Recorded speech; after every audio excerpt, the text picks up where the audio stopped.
Sherry is here, and that is a very good transition to the theme of the week, in fact, Sherry, because she's the one that inspired us for choosing this theme for this week. She's one of our lovely Patreon.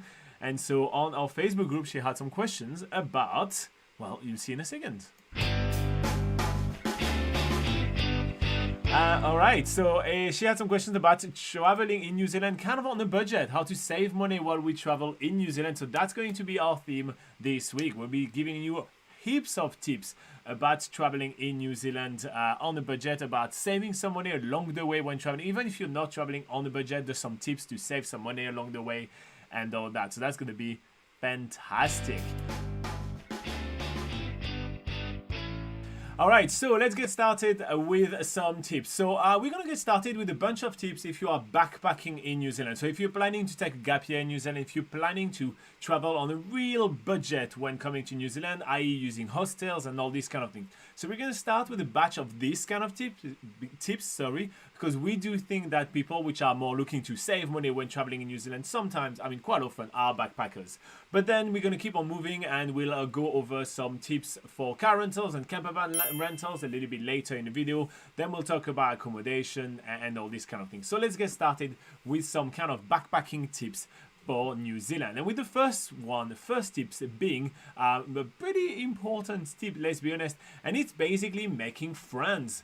So if you're traveling in New Zealand and planning on using hostels or backpacker accommodations, well, being able to actually make friends along the way is quite important. It's kind of who you know that's going to help you save some money. Should it be somebody that's working at the bar and would be able to kind of give you some, some tips on happy hour? Should it be some people that you're traveling with and that decide to do grocery shoppings with you, and so therefore you can cook meals for, larger crowds? Or should it be some people that have a car, or should it be you having a car and be able to split on petrols when, doing the next leg of your trip, just having some people joining you for a part of the journey. So yeah, those are some very easy way for you to be able to save some money when traveling in New Zealand. Moving on to your next one, Laura.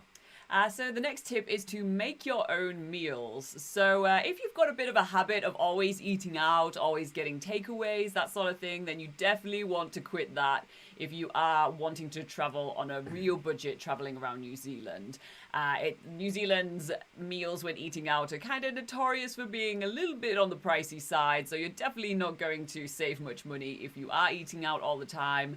Luckily, there's a lot of accommodations around New Zealand that provide self-catering facilities, especially hostels, which are super cheap. But you'll also find there's lots of other opportunities like holiday parks. A lot of motels have their own like cooking equipment, that sort of thing. So there's plenty of ways to cook your own meals, plenty of supermarkets around. So yeah, why not cook your own meals? You'll save a ton. All right, so, let's go back to my face. Okay, so next tip to save some money when traveling in New Zealand, especially if you're backpacking in New Zealand, is to do woofing. So woofing is stands for Worldwide Organization of Organic Farmers. And basically when doing woofing, you will join a local family of farmers that will host you and provide you with food and accommodation for a certain amount of time, and you will be paid them with 4 to 5 hours work per day. It's a great way to stretch this budget if you are, if you're not finding a job in New Zealand, or if you just want to experience the New Zealand countryside, which is really fantastic, without having to spend heaps of money. Now that said, in order to do woofing in New Zealand, you do have to have a valid work visa. A working holiday visa, for instance, is a great option if you are planning to take a gap year in New Zealand. Next tip. So next tip is to take cheaper transport options. So it can be, pretty tempting to do the whole driving yourself around New Zealand, whether it's in a car or camper van. But with the price of fuel being pretty pricey, it's between $260 and $280 New Zealand dollars at the moment per litre for petrol. With that, it means that, that's going to be your most expensive option for traveling around transport-wise when going around New Zealand. But there are other options. Even going on a bus tour can work out to be more cost effective when you're getting more experiences out of it. You're getting a local guide to show you around. You're getting opportunity to make friends along the way and get just a little bit more out of the experience rather than just driving yourself. There's also, if you want to go super cheap, there are the national coach buses, which are run by Intercity. And yeah, that is so much cheaper than driving yourself around.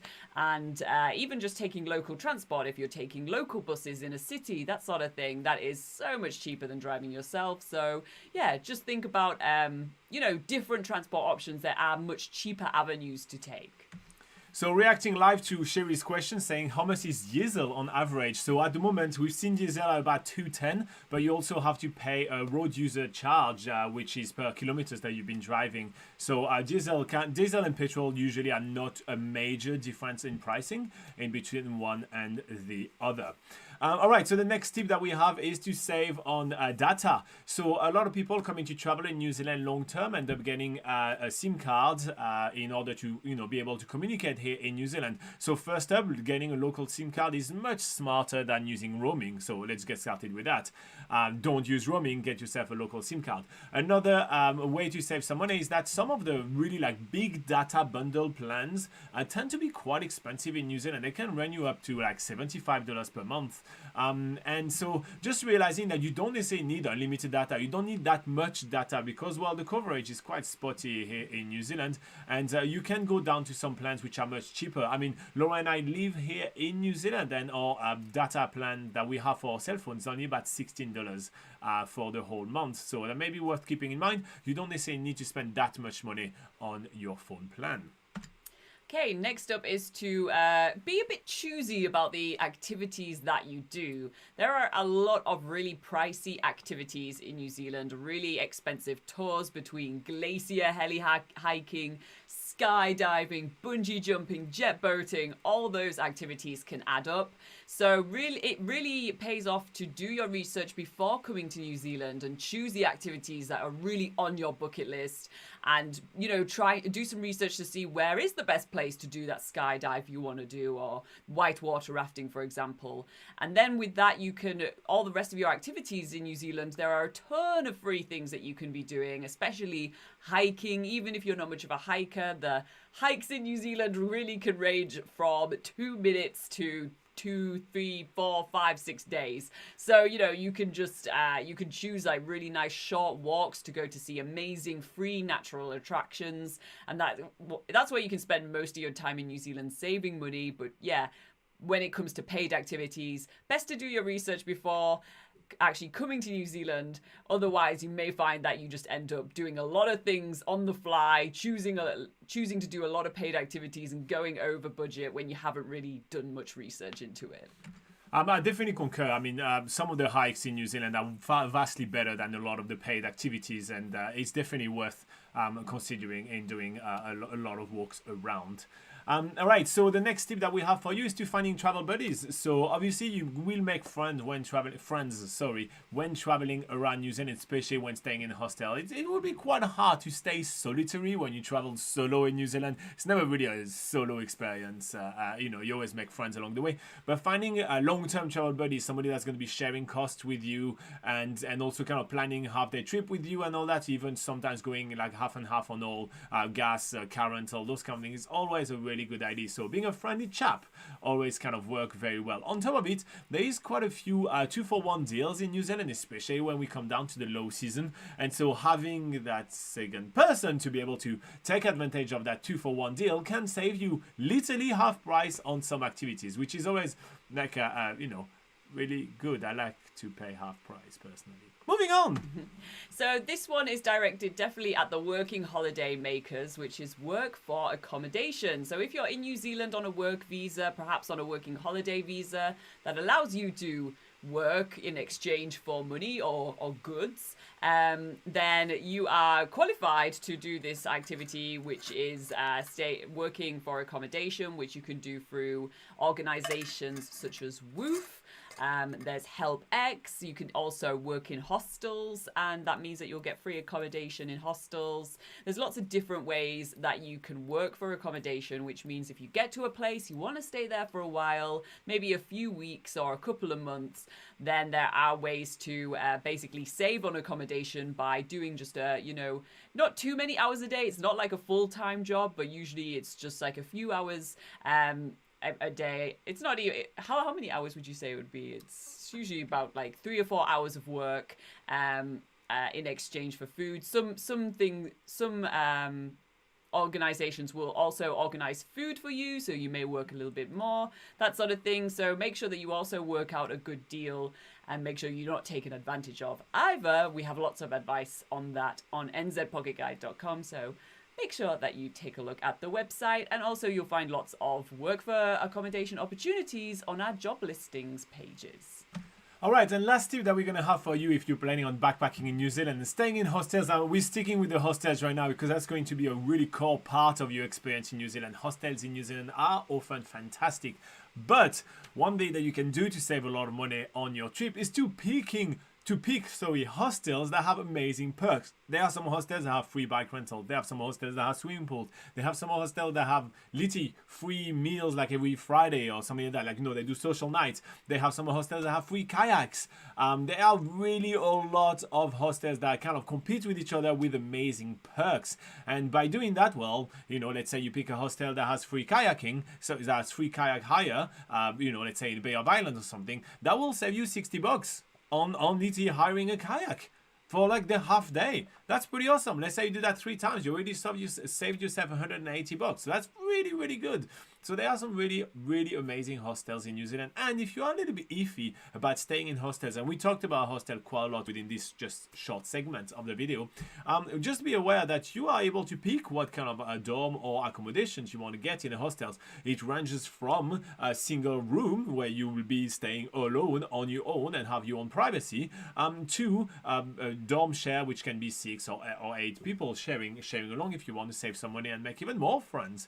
But nonetheless, no matter which accommodation you're going to be picking, you will still meet a lot of people in hostels, as there is a lot of communal areas, and they tend to be frequented by people which are usually more open-minded and willing to make friends. So yeah, pick great hostels with great perks. And again, as Laura was saying, we do list a lot of our favorite hostels and also of the perks that we like there, that they have on nzpocketguide.com. So check it out. So now we're going to be talking about some tips to save money on car and camper van rental in New Zealand, just so you are able to save on that really usually expensive part of your trip in New Zealand. And let's get started with when to travel in New Zealand. Yeah, so probably the biggest way that you can save money on that car rental daily price of your rental rate, that is to travel in the shoulder and off season. Basically, don't travel in the high season. So if you're traveling, best time to save money is May, June, July, and August. That is where you'll find the rental rates are at their absolute cheapest, usually about 30% to 50% cheaper than you would find if you were traveling in the height of the peak season, which is during summer, which is basically during right now, January, February, December. Even March is quite expensive as well. So travel in the off season.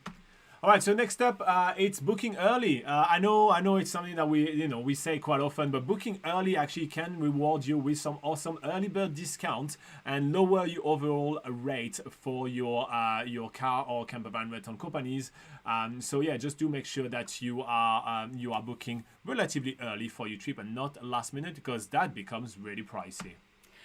Next tip is to play around with your booking dates. So like when you're actually flying and you notice that there are maybe times of the week where it's a little bit cheaper, if you can be that flexible with your car rentals, for instance, not starting your car rental like say on the Friday and then giving it back on the Sunday. That's usually where it's could be a little bit more expensive. So if you're flexible with your dates, have a look on the calendar where on the booking website you're using where there may be some cheaper options. Just it's always being flexible usually means that you can save a little bit more money. And speaking of being flexible, picking the right time for pickup and drop-off can actually save you quite a lot of money, sometimes a full day worth of rental. So look at if you really do need to pick up your car at 4 p.m. on one day rather than 10 a.m. the next morning. Look at if you really need your car for the last 2 days or the last 1 day of your trip in New Zealand. You may not need to pick up that car that early or that late, and that can save you quite a lot of money, especially when you're starting your time in Auckland, where they have extensive public transport networks. So our next tip is to pick up your car only when you are ready to actually hit the road. So what some people do when they arrive in New Zealand or when they arrive in Auckland is that they'll start their car rental straight away from the airport and then end up staying in Auckland for a couple of days before actually driving off, which means that you are paying for extra days of rental where you're not necessarily using your car that much. There's also, it is more expensive to pick up your car from the airport, as they have to charge extra fees for having that space at the airport. So yeah, if you just basically just sit like just choosing that date once you drive off when you're actually going to be using the car, it's going to easily save you money, just doing an extra bit of planning there. All right, the next tip that we have is picking a smaller car or a smaller type of camper van, as they usually use much less petrol, and that, you know, the really sky high prices of petrol nowadays, it is not a bad idea to actually try to save some money on the petrol, if you just ask me. But yeah, so picking a smaller vehicle, even just researching the fuel efficiency of the vehicle that you are looking to rent is a smart idea. It's a bit harder to do when it comes down to camper van, because usually the chassis, the body of the camper van is a certain type of, like, you know, usually kind of truck, and its fuel efficiency is dramatically changed by turning it into an RV and adding that much weight, as well as basically removing any opportunity to have any aerodynamic right here, because you add a massive big square box onto it. So yeah, just doing some research on that and picking the right vehicle for you may be the smart things. Also, well, as Sherry is pointing right now in the live chat, there are a few extra tips that you can save some money, you know, can help you save money when you're traveling with the camper van, such as dumping your gray and black water regularly to lighten the truck, but they really make a very, very, very tiny and minimal impact onto your rental, rather than picking the right vehicle and realizing that you don't necessarily, first up, you don't need a four-wheel drive in New Zealand for pretty much anything. So don't rent a massive four-wheel drive when traveling in New Zealand. Get something smaller, get something that exact size that you need, and you should be fine. Our next tip is to monitor prices regularly when you're looking at what the rental rates are going to be for your car or camper van. When you see that first price, maybe for that first date that you want to hire the car for, it might just change a month or even a few weeks later, because what happens a lot in New Zealand is that a lot of vehicles are transferred from the North Island to the South Island, and it may become cheaper to actually start hiring from the South Island to go back up to the North Island, as they end up having a lot of vehicles in the South Island. They want to entice people to travel back up to the North. So, you know, just keep an eye out. If you're well in advance before your trip, keep looking at the same few car rental companies that you're interested in. Monitor their prices, because there may be some changes. You don't have to just go for the first price that you see. Speaking of changes, check out the deals that a lot of car rental and camper van companies have. A lot of them will offer deals on the low season with free ski pass, with free cave entries, with, you know, extra discount if you book for longer. So sometimes extending your trip to New Zealand, like adding that extra 2-3 days, can yield you like 25% discount, which literally save you money on the whole trip. So just looking at those kind of deals is always a very smart move. Next tip is to avoid one-way booking fees. So a fee that you'll find very commonly in New Zealand, although you can pick up a vehicle in one location and drop it off in a different location. For instance, if you want to pick it up in Auckland and drop off your vehicle in Christchurch or Queenstown, there is usually a fee to do that, and it's quite a substantial fee. It can be anywhere between 200 and 400 New Zealand dollars, and a lot of companies actually waive this one-way fee. They don't have any one-way fees, so that's really worth looking out for. But otherwise, if that's not what you're, you know, if you're really set on a company, you can just sort of, you can just consider whether it's actually worth going with that company if they have those huge one-way fees. When it comes down to driver's age, there is also some fees. A lot of companies will add an extra fee or mandatory insurance for people which are between 18 to 25 years old. So keeping that in mind and picking a company that would either not have this kind of fee or have that fee as low as possible may be smart if you are within that age bracket. Speaking of those fees between the one-way fee as well as the age bracket, we actually do mention that every single time we talk about different car and camper van rental companies companies in New Zealand. So do make sure that you are, you look at the website, because we actually do take the time to do that research for you, and so you are able to pick the best car rental company for you. Thank you, Todd, giving us a $10 donation. That's awesome, Todd. Thank you so much. Just an emoji that says thank you. So yeah, moving on then. Laura, what do you have? You just talked about the insurance options? No. Oh, I thought you did. No. Okay, sorry. Look at your insurance options.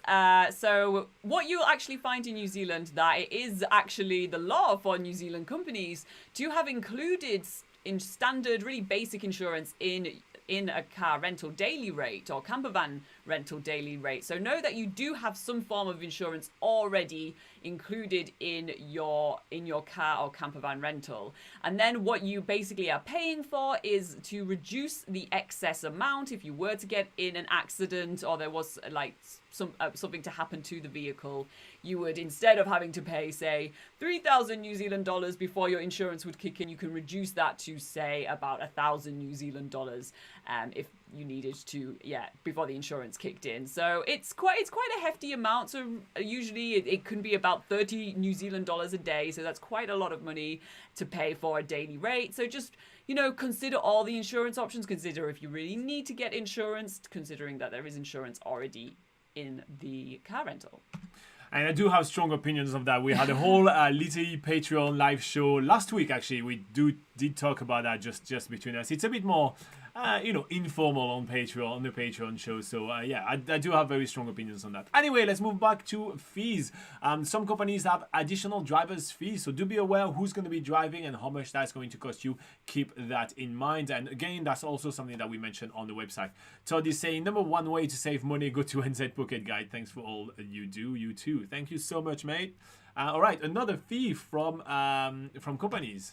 Yeah, so it's best to bring your own GPS because otherwise a lot of companies do hire out a GPS, but you can easily save money by downloading a decent app on your phone or getting maps.me is a really good option. Downloading that for New Zealand and having like your own little suction cup. Bring a little like car suction cup to put onto your windscreen so you can see your phone really clearly while driving.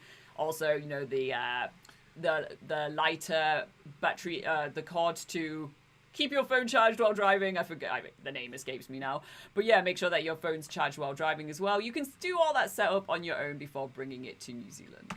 All right, so speaking of not splashing out on too many upgrades, there is a lot of upgrades in a lot of camper van and car rental companies, and that's usually more for people are going to travel for a longer period of time. But yeah, when it comes down to solar shower, camping chair, snow chains, extra blankets, all these kind of things, there's a lot of shop in New Zealand where you actually can get those items for relatively cheap, and you can get those in Auckland. Sometimes it's actually easier to actually go buy it brand new, and then after that you leave it into an op shop, which is like a second-hand shop, an opportunity shop. That's how we call that in New Zealand, and then it will literally be sold and the profits are going to go to charity. And how cool is that? And that will cost you much less, especially when it comes down to the fee for extra blanket, which I cannot believe that some camper van companies are still charging.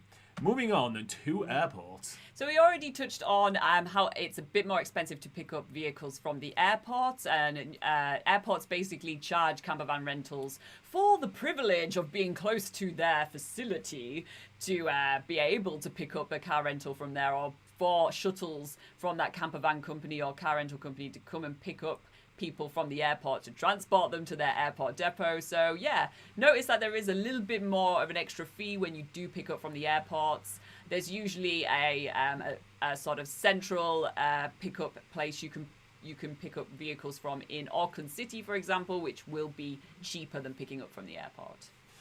Okay, so I'm going to give you two tips in one right here. Make sure to refuel your vehicle before you give it back to the car rental company, because, otherwise you're going to have an extra fee, and they don't really charge you, the cheapest rate in order to do that. So make sure that you have refueled. In New Zealand, pretty much every rental company's car, camper van, everything is you get it in full tank, you're returning it in full tank. That's how it works. So make sure that you do that. However, make sure to not fuel your car or camper van near the airport. It is notorious that those, fuel stations are by far the most expensive in the whole country, especially near the Auckland airport. They are incredibly expensive, so make sure that you plan ahead and refuel earlier on.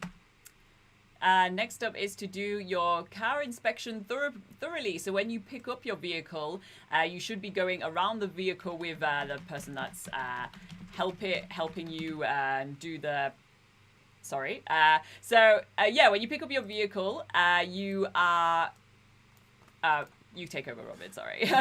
All right, so when you pick up your vehicle, you will be going through a bit of a car rental inspections, right? Make sure you do that thoroughly, because otherwise the company may kind of charge you with, having make this extra dent and that extra dent that was there before. One of the very handy thing to do when you're doing a car rental inspection or a camper van rental inspection is simply to literally use your phone and take photos of some of the things that you've noticed. Sometimes you will even be getting a car or a camper van with a chip on the windshield, which is literally one of the number one thing that they notice and they will charge you for. So do make sure that you do that thoroughly, and so like that you will not be charged for something that you haven't done, and you're just kind of aware of this kind of things. All right, cool. Next up. We're back. So, another thing to save a lot of money, basically to get free car rental rates when traveling around New Zealand, is to consider car or camper van relocation. So, a few companies will advertise some certain car or camper van rentals that they need to transport their vehicle from one side of the country to the other, and they will offer it for free. Even with a full tank of petrol, you will probably have to pay for refueling as you go. But yeah, it's usually within about 3 days. They may give you between 3 and 5 days. Sometimes they'll also offer the ferry cost as well. So if you're traveling between islands, they'll even include that in the car relocation. So this is a way to really, save on a few days of car rental there. But also, if you don't have it's also more of a consideration to take if you're doing a short trip in New Zealand. However, some car relocations will allow you to extend the amount of time that you're hiring the car for, but then you'll have to pay for those extra days. So it could just save you about 3 or 5 days of your car rental. So really look into your car relocation options. All right, and the last tip we're going to have today is going to be, or just for car rental and camper van companies, is to travel with friends. Obviously, if you can split the cost of your car rental or of your camper van rental with multiple people, well, then it's going to save you that much. If you can find travel buddies to travel around New Zealand, well, damn, you're going to save a lot of money.